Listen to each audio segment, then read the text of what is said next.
Argentina have done it again once again.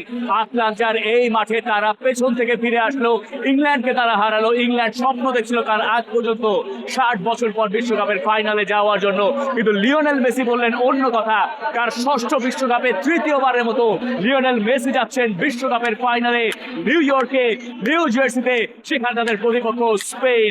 এর আগে Argentina পিছিয়ে পড়েছিল অ্যান্থনি গর্ডনের গোলে, তারপর আর্জেন্টিনা যেন জেগে উঠলো। সেকেন্ড হাফে Argentina was the better side. একবার পিছিয়ে পড়ার পরে আর্জেন্টিনা একের পর এক আক্রমণ করতে থাকলো মাঠে, এবং সেই আক্রমণ থেকে এনজো ফার্নান্দেজ, যিনি চেষ্টা করছিলেন বারবার দূর থেকে গোলে শট করার, তিনি তার লাকটা খুঁজে পেলেন। তিনি বিট করলেন জর্ডান পিকফোর্ডকে। এরপরে আর্জেন্টিনার সমতায় যখন ফিরল, এই মাঠে ইংল্যান্ডকে আর খুঁজে পাওয়া গেল না। এরপর এই ওয়ার্ল্ড কাপ দেখলো আরো একটা লিটল ম্যাজিশিয়ান মুহূর্ত, the king, the footballing king, Lionel মেসির মুহূর্ত।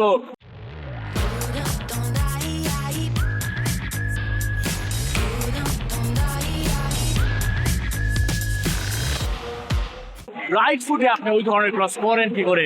রাইট ফুটে তিনি এমন ক্রস করলেন যে সামনে থাকা সেন্টার ব্যাক জন স্টোনস, যিনি লম্বায় উচ্চতায় লিওনেল মেসির তুলনায় আরো কত বড় হবে, পেছনে থাকা লাউতারো মার্টিনেজের চেয়ে বড়, তিনিও সেখানে পারলেন না।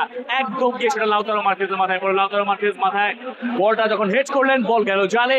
আর্জেন্টিনা তত করে ফাইনালে। এই মাঠে এখনো আর্জেন্টিনার উদযাপন চলছে। আর্জেন্টিনার এই উদযাপন চলবে সারা রাত জুড়ে। আগামী কয়েকদিন Argentina are in the final once again.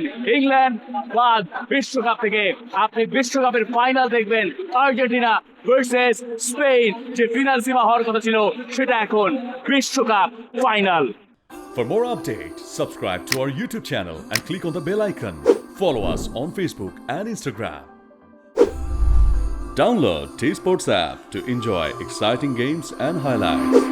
Visit tsports.com.